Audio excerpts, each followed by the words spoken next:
बड़े बड़े दिव्य महात्मा विराजमान हैं मंच पर। जयपुर राजस्थान से चलकर हमारे प्रिय श्री पूज्य श्री बाल मुकुंदाचार्य जी महाराज जी भी हैं, पूज्य महाराज श्री जी भी हैं। यहाँ भी सब दिव्य संत विराजमान हैं। परम पूज्य श्री अर्पितदास जी महाराज जी भी विराजमान हैं।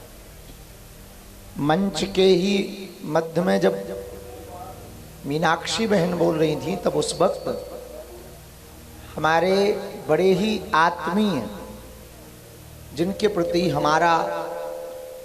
हमारी तो अपार निष्ठा भी है और श्रद्धा भी है, ऐसे परम पूज्य श्री कलकी धाम वाले पूज्य श्री महाराज जी आचार्य प्रमोद कृष्णम जी महाराज जी अपनी निवाड़ी में आए हुए हैं। तो जोरदार ताली बजा करके आपका स्वागत करो और सीताराम कहो सब लोग। 1000 किलोमीटर की यात्रा करके आए हैं, तो हम अपनी आज की विराम की चर्चा बाद में रखेंगे। महाराज जी का आशीर्वचन ले लें। आप जहां विराजते हैं वहां एक स्थान बना रहे, उसका नाम है कलकी धाम। क्या? कलकी धाम। कलकी समझते ना? भगवान का इस कलयुग में जो अवतार होना है वो कलकी भगवान के ही रूप में होना है। बड़ा विशाल भव्य मंदिर के लिए शिलान्यास हो गया है। बार बार पूज्य महाराज जी हमको बता रहे थे दूरभाष से, कभी कोई महापुरुष कभी कोई महापुरुष उस कलकी धाम में एक एक पत्थर एक एक देवत्व के लिए स्थापित करने पहुंच रहे हैं। हमने भी महाराज जी को कहा और आज हम पुनः दोहरा दें, इसके पहले महाराज जी हमें डांटें तो हम दोहरा दें कि फरवरी के महीने में हम महाराज जी के यहाँ पर वहाँ पर जाकर के एक शिला को स्थापित करेंगे।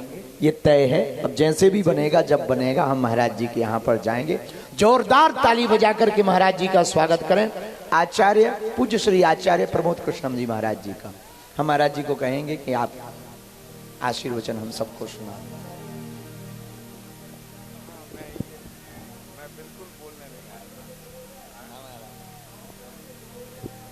सभी हाथ खड़े करके एक बार बोलो, बागेश्वर सरकार की जय। आवाज नहीं आई, जोर से बोलो, और जोर से बोलो, और जोर से बोलो, और जोर से बोलो।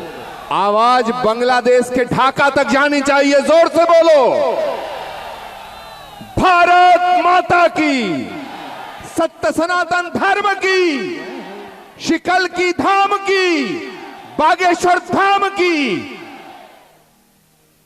और महाराज श्री के चरणों में पड़े हुए इन छालों की। मैं वहां से आया हूं जहां भगवान आएगा, और वहां आया हूं जहां भगवान आ चुका है।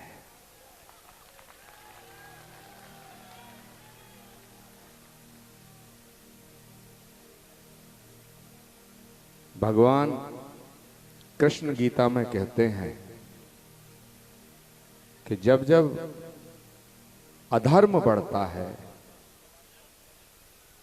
धर्म घटता है, तब तब परित्राणाय साधूनाम विनाशाय च दुष्कृताम धर्म संस्थापनार्थाय संभवामि युगे युगे। तब तब मैं धरती पर आता हूं। अलग अलग रूपों में आया हूं, अलग अलग रूपों में आता हूं। आप क्या सोचते हो? धीरेन्द्र कृष्ण शास्त्री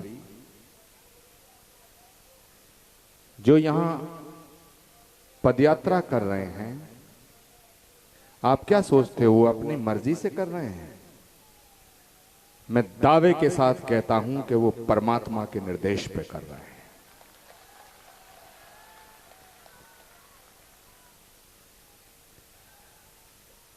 पूरी दुनिया का इतिहास साक्षी है। एक युवा सन्यासी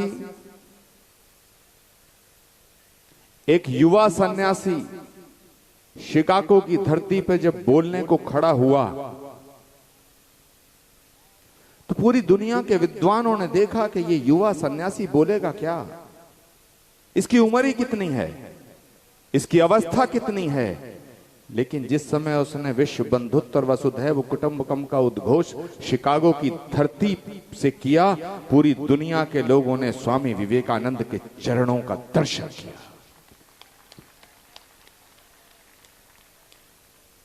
मैं आज इस मंच से कहना चाहता हूं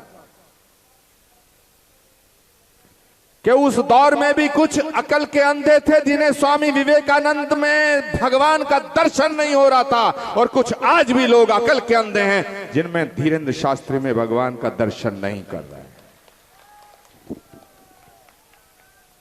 और सुनो, भगवान कभी नहीं कहता कि वो भगवान है।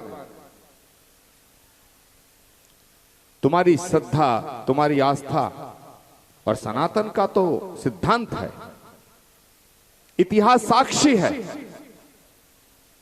जब तुम्हारी श्रद्धा कमजोर होती है, जब तुम्हारी आस्था कमजोर होती है, तो भगवान सामने होता तुम्हें पत्थर नजर आता है, और जब तुम्हारी आस्था हिमालय की तरह मजबूत होती है तो तुम्हें पत्थर में भी भगवान नजर आता है। इतिहास साक्षी है।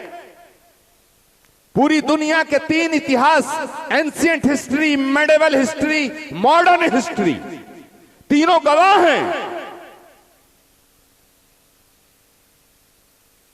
राम में शबरी को भगवान नजर आया, जटायु को भगवान नजर आया,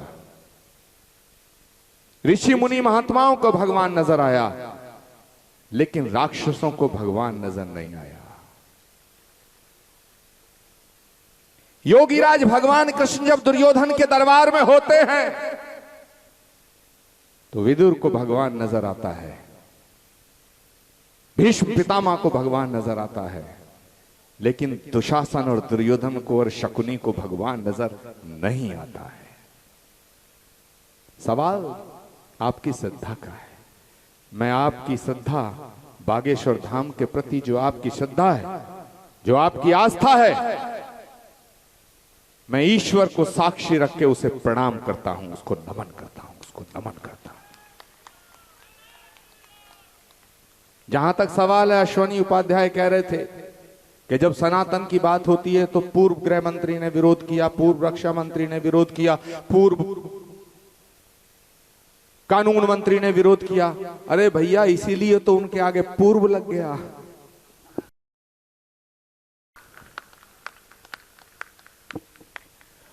और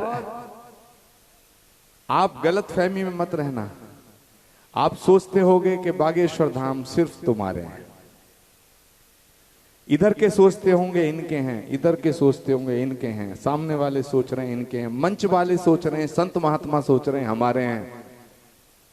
मुझे लगता है कि सारा ब्रह्मांड बागेश्वर का है और सारा बागेश्वर पूरे ब्रह्मांड का है। भगवान कलयुग में श्री कल्कि के रूप में आएंगे।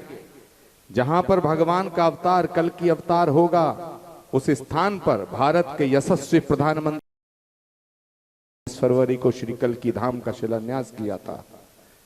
मैंने आग्रह किया था, इन्होंने कहा महाराज जी डांटेंगे, इनका स्वभाव है। और तुम्हें एक बात बता दूं, भगवान का स्वभाव भी बच्चे जैसा होता है।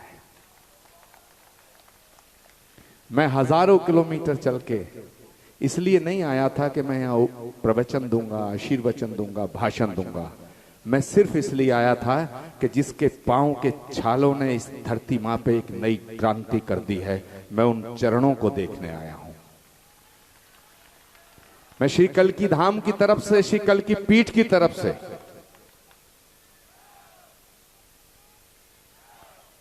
श्री कल्कि धाम की तरफ से, श्री कल्कि पीठ की तरफ से मैं पूरा समर्थन और सहयोग देने का वचन देता हूं।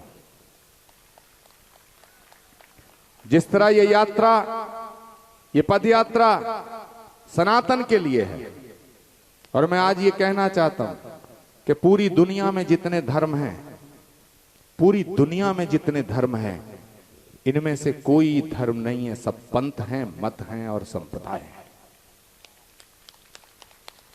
अब आप सवाल करेंगे, मीडिया सवाल करेगा कि आप ये कैसे कह सकते हैं कि जितने भी धर्म हैं वो धर्म नहीं है। मैं इसलिए कह सकता हूं कि जितने भी धर्म हैं वो मेड बाय ह्यूमन हैं, आदमी के द्वारा बनाए हुए हैं, और जो चीज आदमी के द्वारा बनाई जाती है उसका पतन सुनिश्चित है। अगर दुनिया में कोई धर्म है जिसे परमात्मा ने बनाया है और प्रकृति प्रदत्त धर्म है तो वो सिर्फ एक सनातन है, सिर्फ एक सनातन है, सिर्फ एक सनातन है। और जो सनातन के लिए जीता है, सनातन के लिए मरता है, वही संत कहलाने लायक होता है।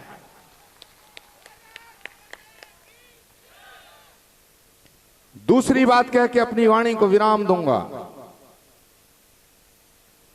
भारत के संविधान का जिक्र हुआ और जिम्मेदारी से कह रहा हूं, क्योंकि मुझे मालूम है कि कल शाम तक देश की मीडिया मुझसे सवाल करेगी। मैं पूरी जिम्मेदारी से कह रहा हूं, आप खुद सोचना घर जाकर के कि अगर किसी व्यक्ति का कोई धर्म ना हो, इधर वाले भी सोचें, इधर वाले भी, इधर वाले भी, किसी व्यक्ति का कोई धर्म ना हो, आप किसी से पूछो भाई तेरा धर्म क्या है, वो कहे जी मेरा कोई धर्म नहीं, तो आप क्या कहोगे कि यार तेरा कोई दीन ईमान ही नहीं बचा, तू कैसा आदमी है। तो माफ करना, भारत का संविधान और भारत के संविधान के विषय में हमें गलत पढ़ाया जा रहा है कि वो धर्म निरपेक्ष है। जिसका कोई धर्म नहीं वो तो किसी काम का नहीं। और भारत का संविधान अगर धर्म निरपेक्ष होता तो उसके पन्नों पे रामचंद्र दरबार का चित्र अंकित क्यों होता। संविधान निर्माताओं ने जब संविधान का निर्माण किया तो उसके पन्नों पे राम दरबार। इसका मतलब है कि भारत का संविधान धर्म निरपेक्ष नहीं, धर्म सापेक्ष है, धर्म सापेक्ष है। हमें यह गलत पढ़ाया जा रहा है। दूसरी बात कह के अपनी वाणी को विराम दूंगा कि कुछ लोग सोचते हैं कि सनातन और भारत अलग है। माफ करना, सनातन के बिना भारत नहीं है और भारत के बिना सनातन नहीं है। और एक बात अंत में कह के अपनी वाणी को विराम दे रहा हूं कि जो सनातन का नहीं है वो भारत का नहीं हो सकता, और जो भारत का नहीं है वो सनातन का नहीं हो सकता। हाथ खड़े करके बोलिएगा जय जय श्री राम, जय जय श्री राम, जय जय श्री राम। आपका आभार। इस शक्ति को और महाशक्ति बनाए परमात्मा। ये शुभकामनाएं और ये शुभाशीष देने के साथ साथ आप सबको पुनः प्रणाम और नमन करते हुए अपनी वाणी को विराम देता हूं।